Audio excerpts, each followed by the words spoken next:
Olá pessoal, vamos falar sobre a tangente, ok? Aqui está a nossa Pokébola, já prontinha. Aqui é o 0, aqui é o 90, aqui é o 180, aqui é o 270, 360. Esse eixo vertical continua sendo o eixo do seno, esse eixo horizontal continua sendo o eixo do cosseno. E agora nós vamos ver que existem dois eixos. O eixo da tangente, que é um eixo que toca a circunferência no ponto 0 graus, né, paralela ao eixo do seno, e o eixo das cotangentes, que toca a circunferência no ponto 90 graus, paralelo ao eixo dos cossenos. Para medir tangente ou cotangente, se eu tenho um ângulo, por exemplo, um ângulo x aqui, esse ângulo que eu chamei de x, tá? Para eu saber a tangente deste arco, basta eu fazer uma reta passando pela origem, e aonde ele tocar o eixo da tangente será o valor. Lembrando que aqui é o ponto 0, assim como é 0 aqui no eixo do seno e do cosseno. E aqui é 1, assim como é 1 aqui no eixo do seno e do cosseno. Então, traçou a reta e encontrou o eixo da tangente, você tem o valor da tangente de x. No terceiro quadrante, você também traça a reta, só que se você vier para cá, você não encontra o eixo da tangente. Então, você passa pela origem e encontra o eixo da tangente lá. Repara que este arco aqui e este arco aqui têm o mesmo valor de tangente, inclusive o mesmo sinal, que o eixo é positivo para cima e negativo para baixo. Então, vou dizer que a tangente de x é a mesma coisa que tem mais 180 graus do que x mais π. Então, tangente de x igual a tangente de x mais π. E repara também que tanto a tangente no primeiro quadrante quanto no terceiro quadrante, elas são positivas porque batem na parte de cima. Já se eu pegar um arco qualquer aqui que eu chamei de y no segundo quadrante, a tangente vai bater na parte de baixo.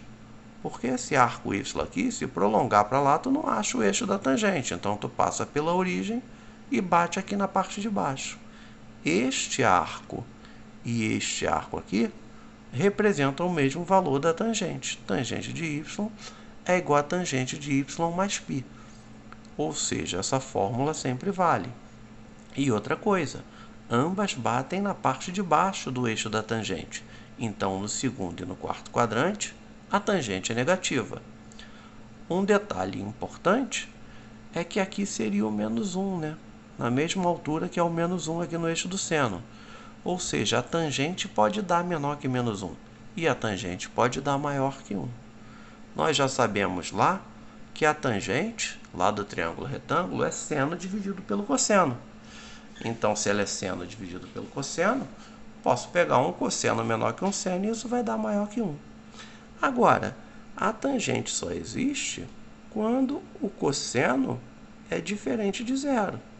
Se o cosseno for igual a zero, a tangente não existe.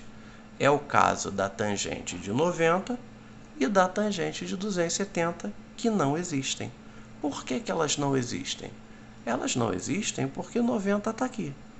Como é que eu vou fazer uma reta aqui, prolongar e achar o eixo da tangente? Não vou achar nunca. Essa reta é paralela ao eixo das tangentes. Então, nem a de 90, nem a de 270 estão definidas. Então achou tangente de 90, achou tangente... Não existe, beleza? A de 0 e a de 180 não tem problema, essas dão 0. Porque o 0 está aqui, o 180 está aqui. Traçou a reta passando pela origem, bate exatamente no 0. Muito bom. E se eu quiser um arco qualquer, tipo 120? Aí você vê, né? Aquela coisa continua valendo. 120, para chegar a 180 falta quanto? Falta 60. Então, é o mesmo valor do que a tangente de 60. Com o seguinte cuidado, no segundo quadrante, a tangente é negativa. No primeiro, ela é positiva. Então, a tangente de 120 é menos a tangente de 60, que é menos raiz de 3. Então tem valores notáveis para tangente também? Tem. E você pode calcular através do seno e do cosseno. Tangente de 30, tangente é seno sobre cosseno, seno de 30 dividido pelo cosseno de 30. Olhou na tabela, seno de 30 vale 1/2, cosseno de 30, raiz de 3 sobre 2. Divisão de fração, repete a primeira e inverte a segunda. Raiz de 3 sobre 2 vai inverter, vai virar 2 sobre raiz de 3. Cancela 2 com 2, fica 1 em cima, raiz de 3 embaixo. Como eu não posso terminar assim, tem raiz no denominador, a gente racionaliza. Multiplica pela mesma raiz em cima e embaixo. 1 vezes raiz de 3, raiz de 3. Raiz de 3 vezes raiz de 3, 3. A tangente de 45, nem precisa calcular, né? Seno e cosseno de 45 são iguais, então um número dividido por ele mesmo dá 1. Tangente de 45 vale 1. A tangente de 60 dá raiz de 3. Eu deixo como exercício porque é do mesmo jeito que faz essa aqui. Vai ser tangente de 60 igual a cosseno de 60 sobre seno de 60. Coloca os valores, repete a primeira, inverte a segunda e assim vai. Ok? Muito bom.